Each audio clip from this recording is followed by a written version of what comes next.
Hello everyone, welcome to my CG exam. जो हमारा मंडी निरीक्षक का टेस्ट सीरीज चल रहा है उसका ये मैथ्स का सॉल्यूशन है। टोटल 50 क्वेश्चन थे इस टेस्ट में। इस वीडियो में मैं आज 15 क्वेश्चन को सॉल्व करूंगा। 15-15 करके हम लोग पूरे 50 क्वेश्चन को कवर करेंगे। अगर आप चैनल को अभी तक सब्सक्राइब नहीं किए हैं तो इसे जरूर सब्सक्राइब कर लेना। पहला प्रश्न है, 6 घंटियां क्रमशः 2, 4, 6, 8, 10 और 12 सेकंड के अंतराल में एक साथ बजना शुरू करती हैं, तो 30 मिनट में वे कितनी बार एक साथ बजेगी। ठीक है, क्वेश्चन बहुत आसान है। तो देखिए इसको कैसे करेंगे। जो पहली घंटी है हर 2 सेकंड में बजती है, हर 2 सेकंड में। दूसरी घंटी है वो हर 4 सेकंड में बजती है। इसी प्रकार तीसरी हर 6 सेकंड में, और जो छठवीं घंटी है वो हर 12 सेकंड में बजेगी। ठीक, ये इसका आपको एलसीएम निकालना पड़ेगा कि 2, 4, 6, 8, 10 और 12 का एलसीएम, मतलब ये एचसीएफ और एलसीएम के एप्लीकेशन से बना हुआ प्रश्न है। अगर हम इसका एलसीएम निकालें तो मैं सिर्फ 12 का पहाड़ा पढ़ता हूँ। 12 हम 120, 120 से सारे नंबर विभाजित है, तो इसका जो एलसीएम है वो 120 है। तो 120 वो समय है जिसमें ये घंटियां एक साथ बजेगी। ध्यान से समझना। अगर पहली बार में मैंने घंटियों को एक साथ बजाया, उसके बाद अगली बार मतलब नेक्स्ट टाइम ये घंटियां 120 सेकंड बाद फिर से एक साथ बजेगी। ठीक, उसके बाद फिर नेक्स्ट टाइम 120 और जोड़ दो तो 240 सेकंड में ये दूसरी बार फिर से एक साथ बजेगी। इस प्रकार 30 मिनट में ये कितनी बार एक साथ बजेगी, ये प्रश्न है। तो 30 मिनट को हम सबसे पहले कन्वर्ट करते हैं सेकंड में। तो 60 से मल्टीप्लाई कर दिया तो इतने सेकंड में कितने बार एक साथ बजेगी। तो एक साथ 120 सेकंड बाद बज रहा है ना। हर 120 सेकंड में वो एक बार एक साथ बज रहा है। हर 120 सेकंड में वो एक साथ बज रहे हैं। तो आपको क्या कर देना है, इस 30 मिनट को 120 सेकंड से डिवाइड कर दो। 60 एकम 60 दूनी 120, 15। तो ये 15 बार क्या होगा, घंटी एक साथ बजेगा 30 मिनट में। 30 मिनट में 15 बार। इसको सही आंसर हो जाएगा ऑप्शन सी।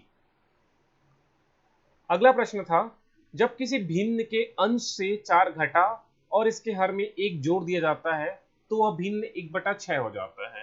अब आप मान लो वो भिन्न x/y है, मतलब x क्या है, अंश है, इसको इंग्लिश में न्यूमरेटर बोलते हैं, और y हर है, डिनोमिनेटर। अब केस 1 देखो। पहला केस ये बन रहा है कि भिन्न के अंश में 4 घटा देना है, मतलब x में 4 माइनस कर देना है, और डिनोमिनेटर में हर में 1 जोड़ देना है। तो जोड़ दो तो फ्रैक्शन क्या हो जाता है, 1/6 हो जाता है। अब इसका क्रॉस मल्टीप्लीकेशन तिर्यक गुणा कर लो, 6 का गुणा x माइनस 4 से, तो ये हो जाएगा 6x माइनस 6 4 24। y धन 1 का गुणा इस 1 से, तो y धन 1 हो जाएगा।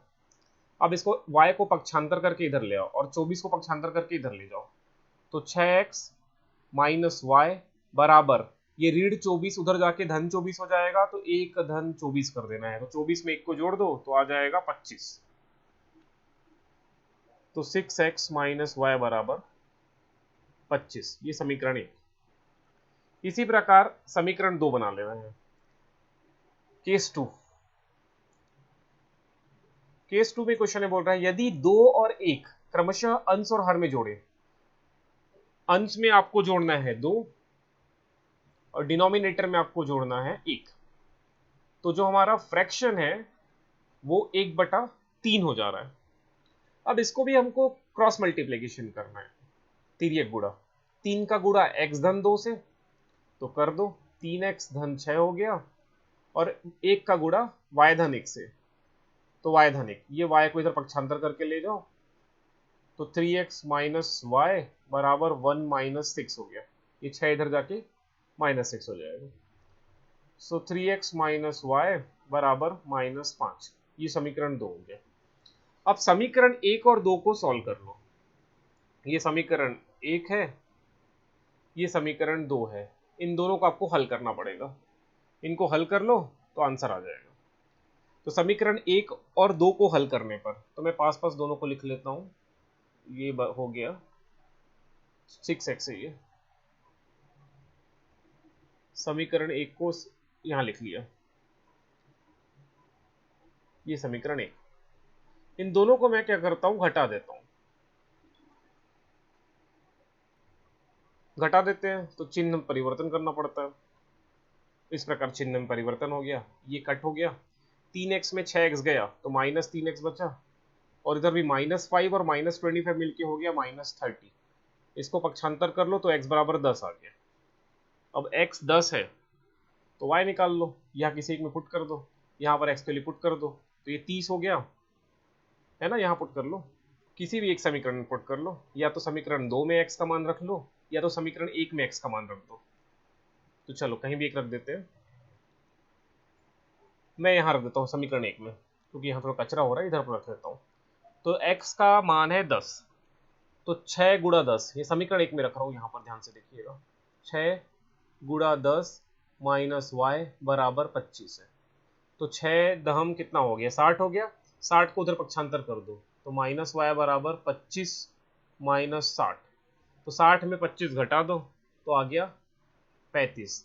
तो y का मान आ गया धन 35। ये -y है और -35 कैंसिल हो जाएगा, तो y इक्वल्स टू 35। अब प्रश्न में क्या बोला है, अब देख लो प्रश्न में क्या। प्रश्न में बोला जा रहा है भिन्न के अंश और हर का एलसीएम। तो न्यूमरेटर कितना आ गया, न्यूमरेटर आ गया है 10, डिनोमिनेटर हर कितना आ गया है 35। इनका एलसीएम निकाल दो, तो 10 और 35 का एलसीएम हो जाएगा 70। तो इसका सही आंसर हो जाएगा ऑप्शन डी, 10 और 35 का एलसीएम 70 है। अगले प्रश्न की तरफ चलते हैं। चलिए अगला प्रश्न देखिए। एक गांव में n लोगों की औसत आयु 42 वर्ष है, लेकिन सत्यापन के बाद यह पाया जाता है कि एक व्यक्ति की आयु उसकी वास्तविक आयु से 20 वर्ष कम मानी गई थी। इसलिए सुधार के बाद नई औसत आयु 1 वर्ष बढ़ जाती है, तो n का मान ज्ञात करना है। तो सबसे पहले हम लोग औसत क्या होता है, औसत का सूत्र लिख देते हैं। औसत बराबर होता है कुल आयु। तो कुल आयु, तो मैंने उसको Sn बोल दिया, sum of all ages divided by total number of person, कुल व्यक्ति की संख्या। तो ये n है, व्यक्ति की कुल संख्या n है। Sn क्या है, सम है उन सबके जितने लोग हैं ना, n लोग हैं, उन n लोगों के आयु का योग Sn है। ठीक है, ये क्या है, योगफल है, योगफल है। ठीक, अब प्रश्न में क्या दिया है, औसत आपको दे दिया है 42 वर्ष, तो मैंने रख दिया 42, मतलब ये sum of n person divided by total number of person equals to 42। ये n को पक्षांतर कर दिए इधर, तो 42 इंटू n, ये हो गया Sn। Sn क्या है, n व्यक्तियों के आयु का योगफल, sum of n age of n person. अब आगे प्रश्न में ये बोल रहा है कि एक व्यक्ति की आयु उसकी वास्तविक आयु से 20 वर्ष कम मानी गई थी। मतलब ये जो सम है ना, इसमें 20 की कमी है, लेकिन जैसे ही इस सम में, सम मतलब योगफल में 20 वर्ष को जोड़ दिया जाता है, तो जो नया औसत आयु आएगा वो 1 वर्ष बढ़ जाएगा। तो इसको समीकरण 1 मान के छोड़ दो। अब नई औसत, जो नई औसत है वो कैसे निकलेगा, नई औसत जो है वो बराबर हो जाएगा नया योगफल, नया योगफल डिवाइडेड बाय कितने व्यक्ति हैं, व्यक्ति की संख्या तो n है।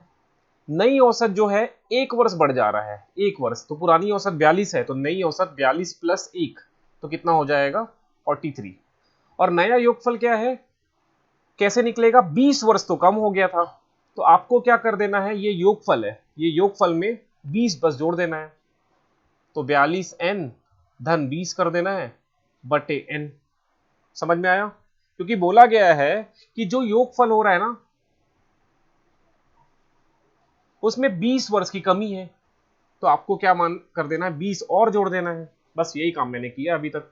अब इस n को पक्षांतर कर दो, इधर यहां बना देता हूं, तो हो गया 43n बराबर 42n धन 20।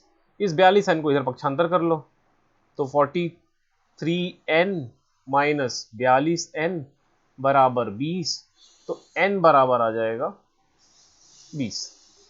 43 में 42 गया n, तो सही आंसर हो जाएगा ऑप्शन बी। बहुत ही सिंपल प्रश्न था। कहीं डाउट होगा तो कमेंट करना। नेक्स्ट क्वेश्चन है, बायोटेक निगम द्वारा अपने सभी कर्मचारियों के भुगतान की जाने वाली औसत वेतन 15,500 रुपए है। यह औसत वेतन है। वरिष्ठ कर्मचारी, अब दो तरह के कर्मचारी हैं, एक है सीनियर कर्मचारी और दूसरा है कनिष्क जो जूनियर कर्मचारी है। इनका वेतन आपको दिया है। यदि कर्मचारियों का केवल दो स्तर ही हैं, यानी कनिष्क और वरिष्ठ, तो कुल कर्मचारियों का भिन्न कनिष्क स्तर के कर्मचारियों पे कितना है। देखिए ये कैसे बनेगा, इसको हम लोग मिक्सचर एंड एलिगेशन से बना सकते हैं।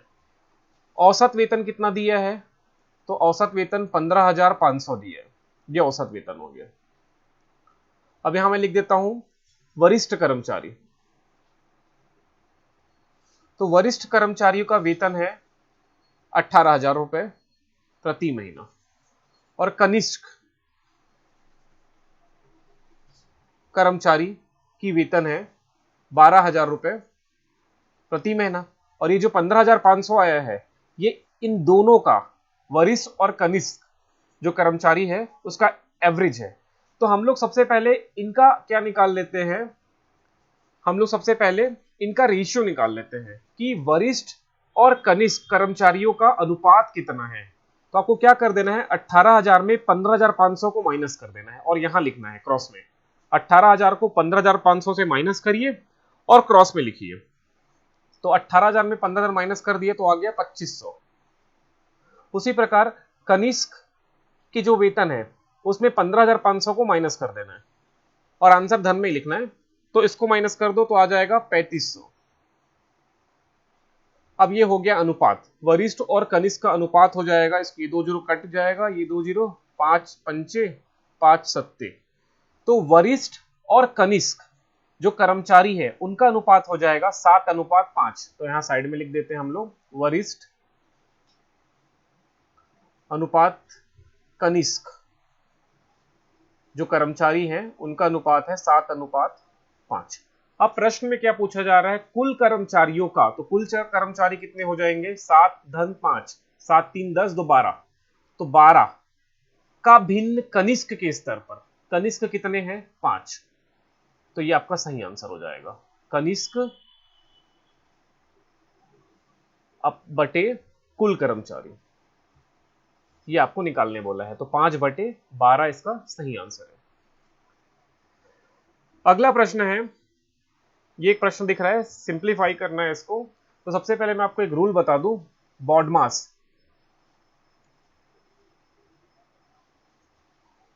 इसमें सबसे पहले क्या करना है, ब्रैकेट को सॉल्व करना है, फिर ऑफ, फिर देन डिवीजन, देन मल्टीप्लीकेशन, फिर एडिशन और सबसे लास्ट में सब्ट्रैक्शन को आपको हल करना है। तो देखिए ये प्रश्न है, तो सबसे पहले आपको यहां पर ऑफ दिख रहा है, तो इस ऑफ को पहले सॉल्व करते हैं। तो ये 5 एज इट इज लिखा, ये डिवीजन भी मैं एज इट इज लिखा। ये ऑफ का मतलब होता है गुड़ा, 5 पंचे हो गया 25, फिर गुड़ा 2, फिर धन, फिर यहां पर फिर से आपको ऑफ दिख रहा है और ये ब्रैकेट भी दिख रहा है ना, तो पहले सबसे पहले तो ब्रैकेट ही सॉल्व करना चाहिए था मुझे, लेकिन ये ब्रैकेट इस ऑफ से इंडिपेंडेंट है, तो आप एक साथ सॉल्व कर सकते हो, कोई दिक्कत नहीं है। लेकिन अगर दोनों डिपेंडेंट होते तो सबसे पहले आपको ब्रैकेट सॉल्व करना है। तो चलिए, ये धन लिखा मैं, फिर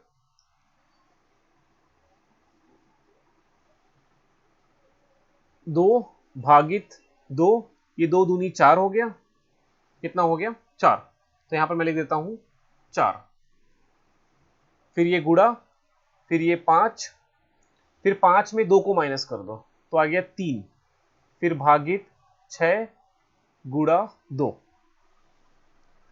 अब क्या करना है, आपको भाग सॉल्व करना है। ये 5 में 25 को भाग दोगे तो 1/5 आएगा, फिर गुणा 2, फिर ये वाला धन यहां लिख रहा हूं।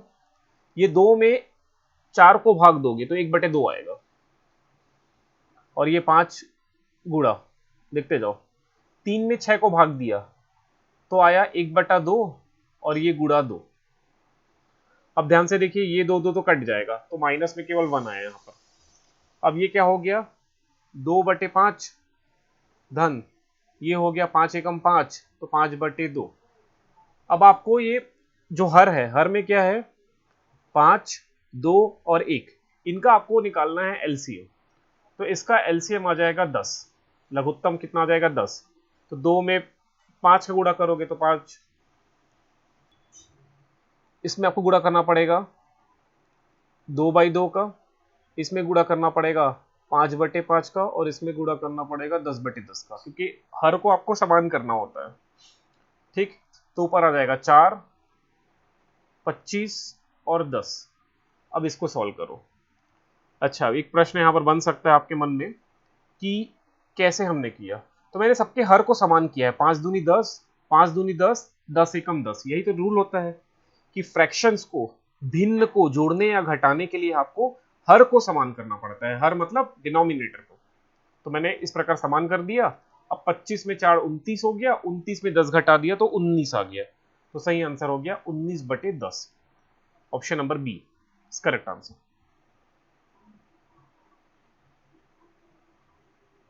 चलिए आगे बढ़ते हैं।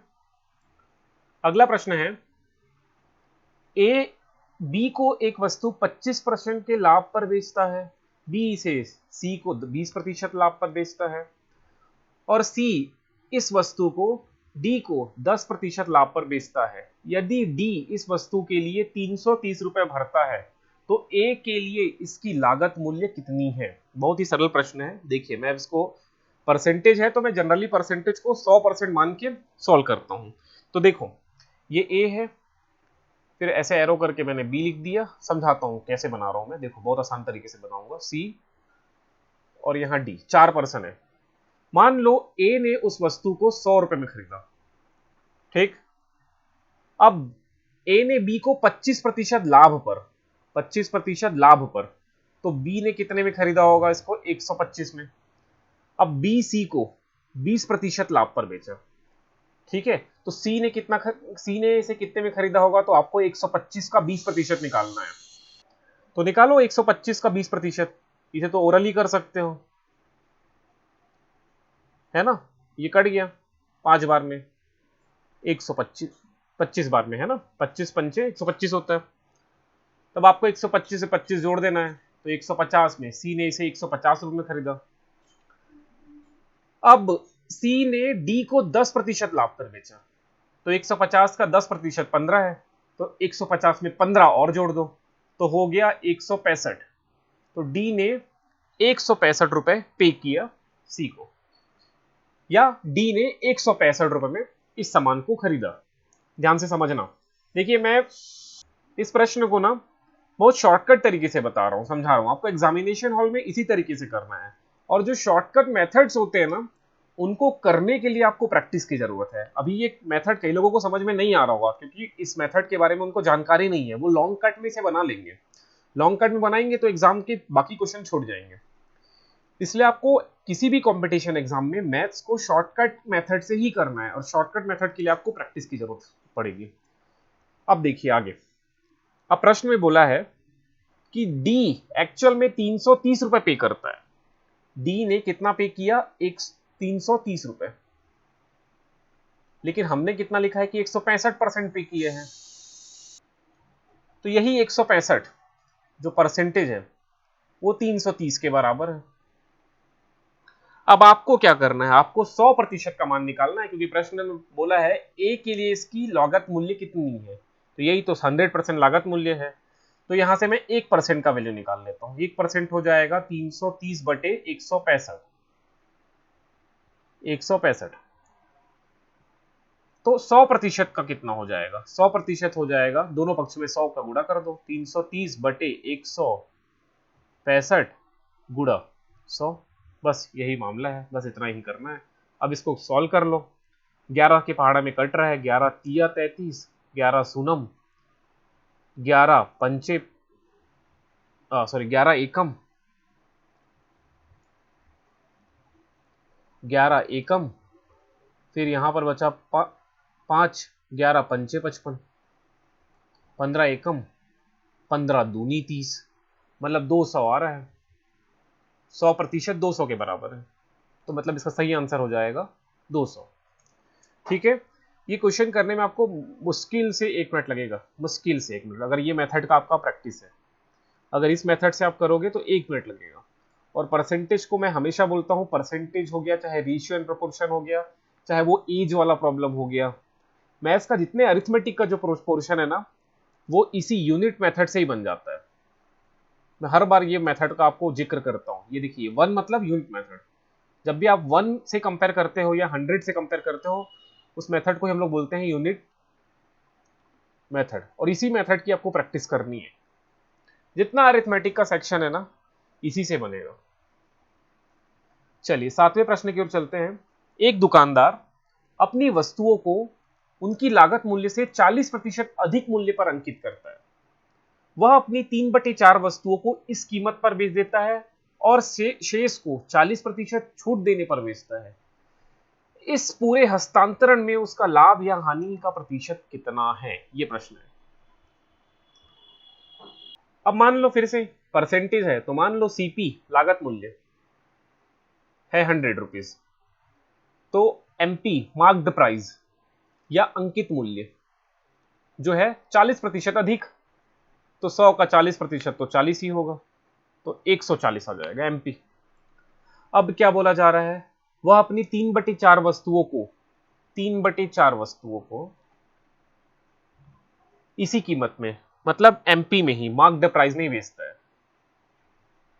और बचे वस्तुओं को, तो कितने बच गए, 3/4 में माइनस कर दो 1 से, तो 1/4 बचेगा। तो 1/4 जो वस्तु है उसको कितने में बेचता है वो, 40% की छूट देने पर। मतलब 140 का आप 40% निकालो, 140 का 40% निकालोगे तो ये 2 जीरो कट हो गया, तो 14 चौक 56, तो 140 में 56 माइनस कर दो बस।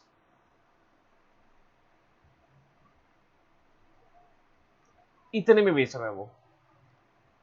ठीक है, तो ये हो गया 3 गुड़ा 140/4 धन 140 में 56 घटा दो तो आ जाएगा 84,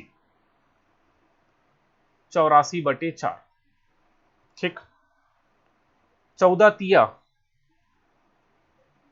42, तो ये 420 हो गया, और इधर 84, और दोनों का हर समान है तो एक बार मैं 4 लिख देता हूं।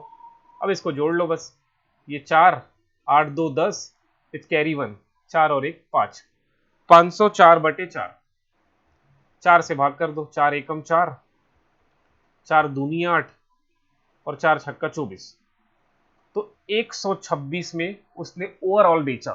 कितने में खरीदा था, 100 में, और कितने में बेचा, 126 में। ध्यान से फिर से सुनिएगा, 100 में खरीदा और बेचा कितने में, 126 में। तो 26% का उसको क्या हो जा रहा है, लाभ हो रहा है। तो सही आंसर हो जाएगा 26% का गेन। ठीक है, समझ में आया।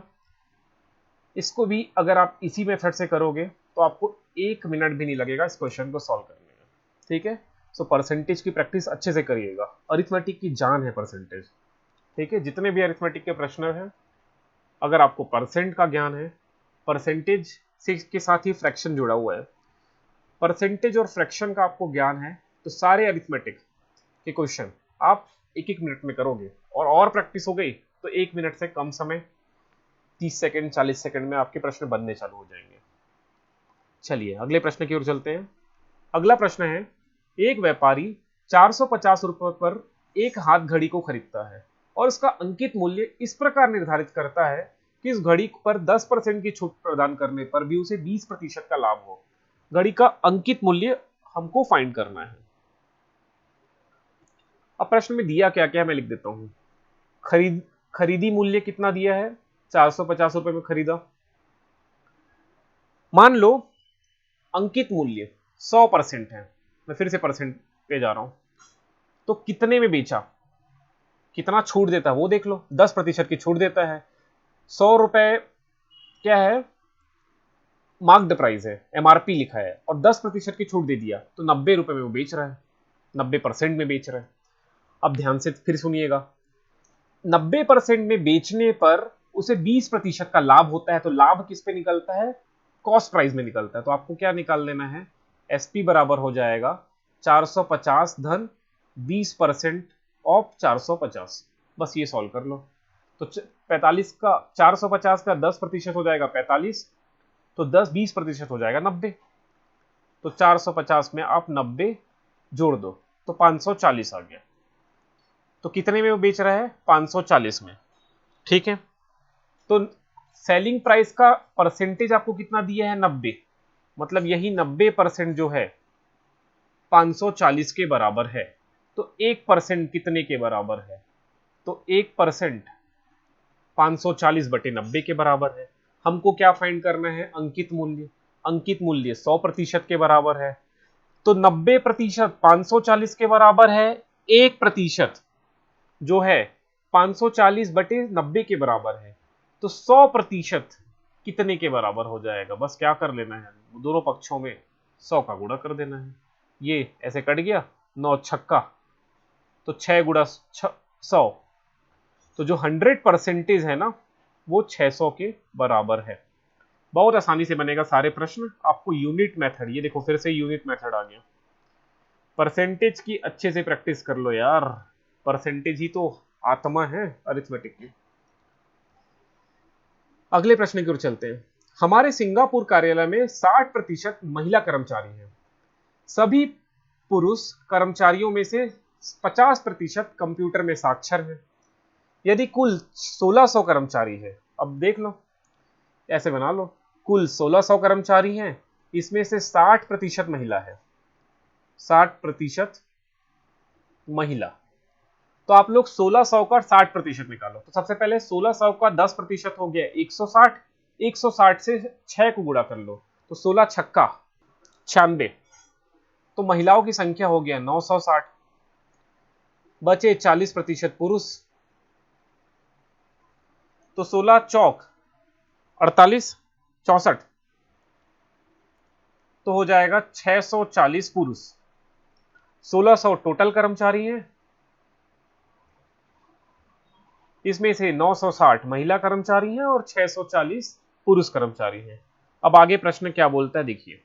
अब आगे प्रश्न बोलता है कि पुरुष जितने हैं उसमें से 50% कंप्यूटर में साक्षर हैं। तो 50% का मतलब होता है इसका आधा, तो 320, ये 320 जो हैं ऐसे पुरुष कर्मचारी हैं जो कंप्यूटर में क्या है, साक्षर हैं,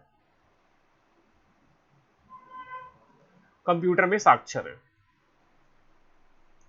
अब आगे प्रश्न में बोला है कि कुल 62% कर्मचारी ऐसे हैं जो कंप्यूटर में क्या है, साक्षर है। तो 1600 का आपको निकालना है 62%। सो 62% ऑफ 1600 इस प्रकार से निकल जाएगा। 16 दूनी 32, 2 कैरी 3, 16 छक्का अभी देखे थे 96 आया था, 96 में 3 और जोड़ दो तो हो गया 99। तो 992 ऐसे कर्मचारी हैं जो कंप्यूटर में साक्षर हैं, कंप्यूटर का उन्हें नॉलेज है। ये 992 महिला और पुरुष दोनों हैं, और 320 ऐसे कर्मचारी हैं, पुरुष कर्मचारी हैं जिनको कंप्यूटर का ज्ञान है, और 992 ऐसे कर्मचारी हैं, पुरुष और महिला दोनों, जिनको कंप्यूटर का ज्ञान है। तो आपको क्या निकालना है, ऐसे महिला साक्षर कर्मचारी जो कंप्यूटर के साक्षर हैं। तो बस इसमें आपको क्या कर देना है, 320, इस 320 को माइनस कर देना है।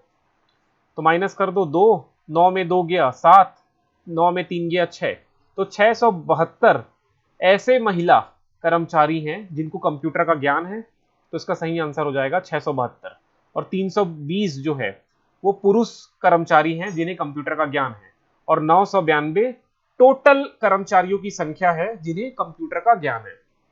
ठीक है, अगले प्रश्न की ओर चलते हैं।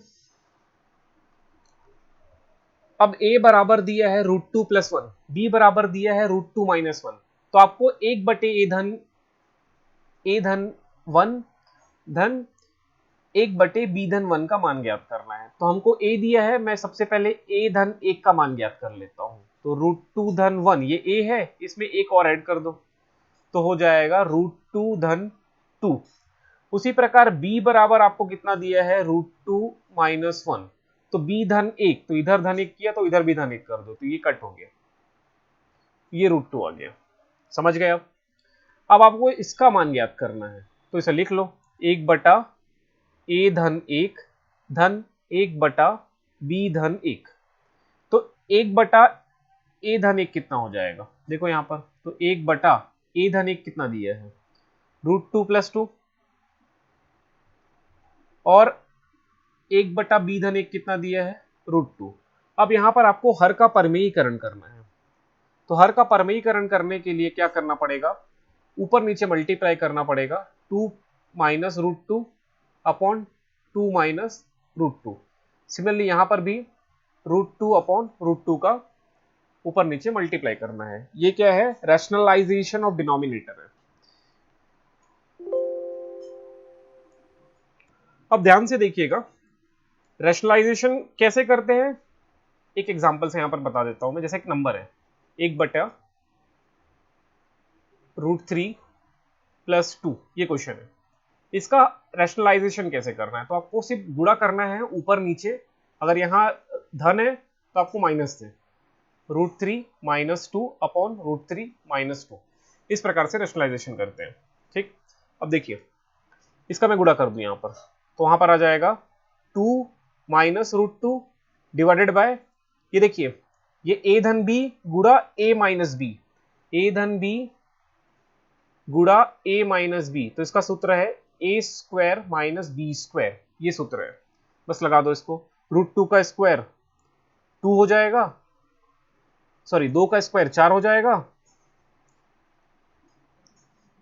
2 का स्क्वायर 4 और √2 का स्क्वायर 2 हो जाएगा। उसी प्रकार √2 वन जा √2 एंड √2 मल्टीप्लाई √2 होता है 2। इसको और सॉल्व करो, यहां पर कर रहा हूं 2 - √2 अपॉन 4 में 2 गया 2 धन √2/2। डिनोमिनेटर सेम है, हर समान है, तो एक बार हर को लिख देते हैं। अब जो बचा उसको यहां पर लिख देते हैं, ये कट हो गया, तो 2/2 बराबर 1। तो सही आंसर है ऑप्शन बी। ठीक, जितने फॉर्मूले हैं ना a + b whole square, a + b into a - b, जहां पर मैंने यूज किए, सारे फॉर्मूले का आपको ज्ञान भी होना जरूरी है। चलिए अगला प्रश्न है 3x की घात 2 बराबर 10 की घात 2 - 5 की घात 2। तो यहां पर सीधा दिख रहा है a की घात 2 - b की घात 2 सूत्र दिख रहा है, जो अभी जस्ट लिखा था मैंने, a धन b इंटू a - b। तो लगा दो यहां पर, तो ये हो जाएगा 10 धन 5 इंटू 10 - 5, 10 धन 5 हो गया 15 गुणा 5 बराबर 3x की घात 2, 3 एकम 3 पंचे, तो x² बराबर 5 की घात 2। ठीक, तो x बराबर हो गया सीधा 5। Option number B is correct answer. जब दोनों का घात सेम हो गया ना, तो उनकी जो बेस है वो बराबर होते हैं। अगला प्रश्न है, एक व्यक्ति एक निश्चित स्थान पर 20 घंटे में पहुंचता है। ठीक है, यदि वह अपनी गति का 1/12 से कम करता है तो वह उतने समय में 15 किलोमीटर कम दूरी तय कर पाता है। तो प्रति घंटा गति क्या होगी। ठीक है, सबसे पहले स्पीड बराबर होता क्या है फॉर्मूला, स्पीड बराबर डिस्टेंस अपॉन टाइम, दूरी बटे समय, ये सूत्र याद रख लेना आप लोग। मान लो स्पीड ऐसी से मैंने नोट किया, स्पीड एस है, ठीक, डिस्टेंस को मैंने डी ही माना, समय दिया है 20 घंटे में पहुंचता है, तो समय लिख दिया 20। तो दूरी बराबर कितना हो जाएगा, दूरी बराबर हो जाएगा 20 गुणा एस, ये दूरी हो गया, इसको समीकरण 1 मान लो। अब क्या बोलता है, यदि अपने गति का 1/12 कम कर देता है, अपने गति का 1/12, तो 1/12 कम कर दिया, तो आपको क्या कर देना है, एस में s/12 को माइनस कर देना है, तो आ जाएगा 11s/12। ये उसका गति हो जाएगा। अभी 1/12 भाग कम कर दिया, समझ रहे हैं, s पहले है तो उसका 12वां भाग वो कम कर दिया, तो कितना हो जाएगा 11s/12। तो अब स्पीड कितना है 11s/12। तो वह उतने समय में 15 किलोमीटर कम दूरी तय कर पाता है। समय तो दिया है 20 घंटा, समय 20 है। अब दूरी कितना था d, इसमें से वो 15 किलोमीटर कम तय कर पाया। तो दूरी का वैल्यू पुट कर दो, दूरी कितना है 20/s, 20s। तो 20s को मैंने रख दिया।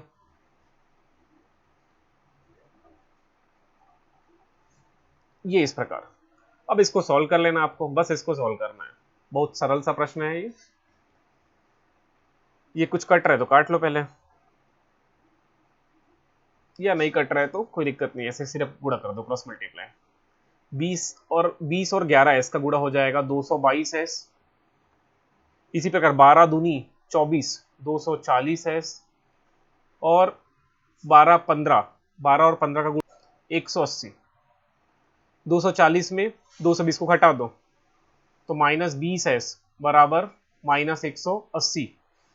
तो s बराबर हो जाएगा 9 किलोमीटर प्रति घंटा।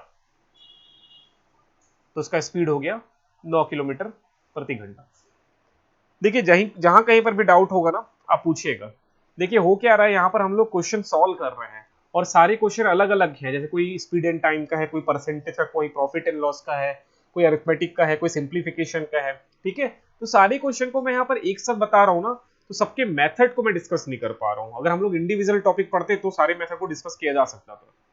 ठीक, अगला प्रश्न है, एक ट्रेन 162 मीटर लंबे प्लेटफॉर्म को पार करने में 18 सेकंड का समय लेता है और एक दूसरे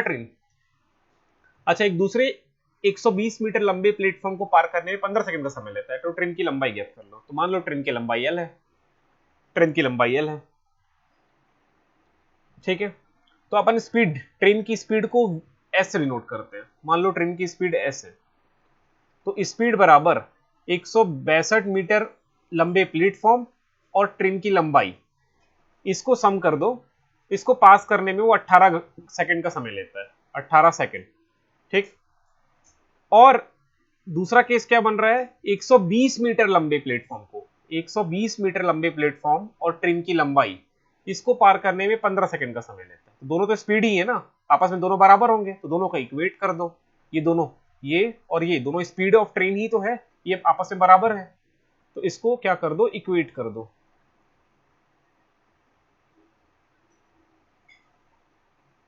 15, 3 से कट रहा है, 3 छक्का 3 पंचे। अब गुणा कर दो 162 को, इसको गुणा कर दो 5 से। तो 5 दूनी 10, carry 1, 6 5 30 plus 1 31 with carry 3, 5 1 5 3 8, 8 10 plus 5L equals to 120 को 6 से गुणा कर दो। तो 12 छक्का 72 और ये 6L। तो 720 में 810 को घटा दो बस। तो शून्य में शून्य गया शून्य, 11 में 2 गया। तो इस प्रकार ट्रेन की जो लंबाई आ रही है वो कितनी है, 90 मीटर। अगला प्रश्न है, प्रत्येक 150 मीटर लंबाई के साथ दो ट्रेन समांतर ट्रैक पर विपरीत दिशा में चल रही है। विपरीत दिशा मतलब एक ट्रेन इधर चल रहा है तो दूसरा ट्रेन इधर चल रहा है। जब भी ट्रेन विपरीत दिशा में चलेगा ना, तो इनका जो रिलेटिवली स्पीड है वो सम हो जाता है, और दोनों का लंबाई आपको 150 मीटर दिया। अगला प्रश्न है ये, एक ट्रेन की गति जो दिया आपको 76 किलोमीटर प्रति घंटा दिया, तो दूसरा ट्रेन की गति मैंने x किलोमीटर प्रति घंटा मान लिया। तो एक दूसरे को 5 सेकंड में पार करते हैं।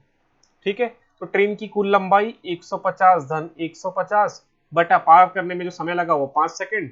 ये ऊपर का डाटा मीटर में है, नीचे का डाटा सेकंड में है, तो मीटर पर सेकंड में स्पीड आ रहा है, लेकिन आपको स्पीड दिया है किलोमीटर प्रति घंटे में।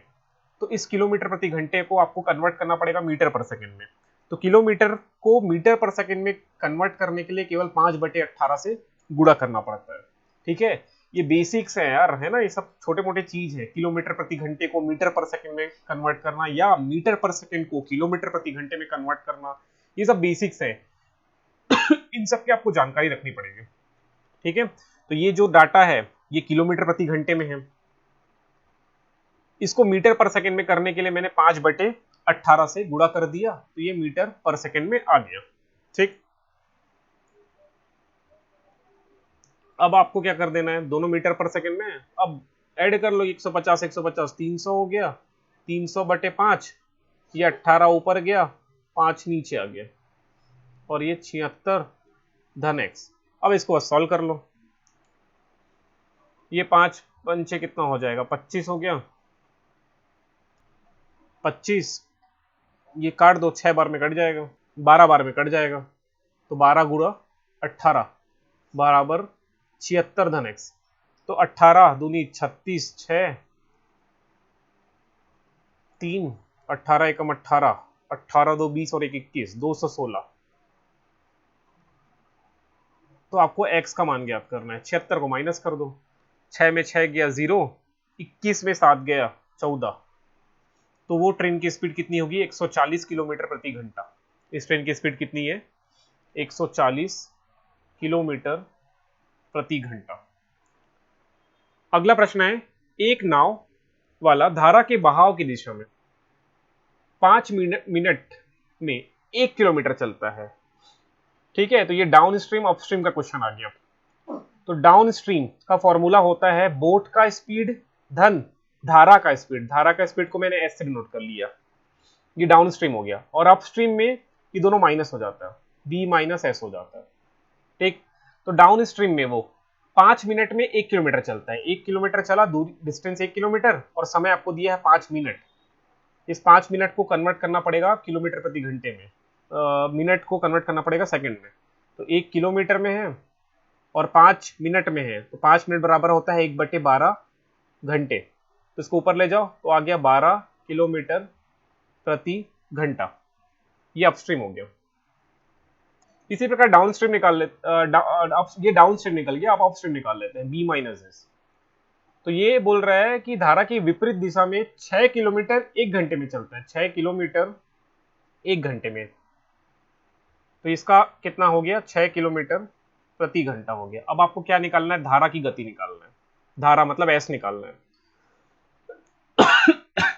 तो क्या कर दो, सॉल्व कर लो, दोनों को जोड़ दो। तो एस एस कट गया, 2b बराबर 12 और 6 18 हो गया, तो b बराबर आ गया 9। अब b 9 है, तो s कितना हो जाएगा, 3। तो धारा का मान आ गया 3 किलोमीटर प्रति घंटा। तो इस प्रकार से ये सारे प्रश्न हमने 15 क्वेश्चन को आज सॉल्व किया है।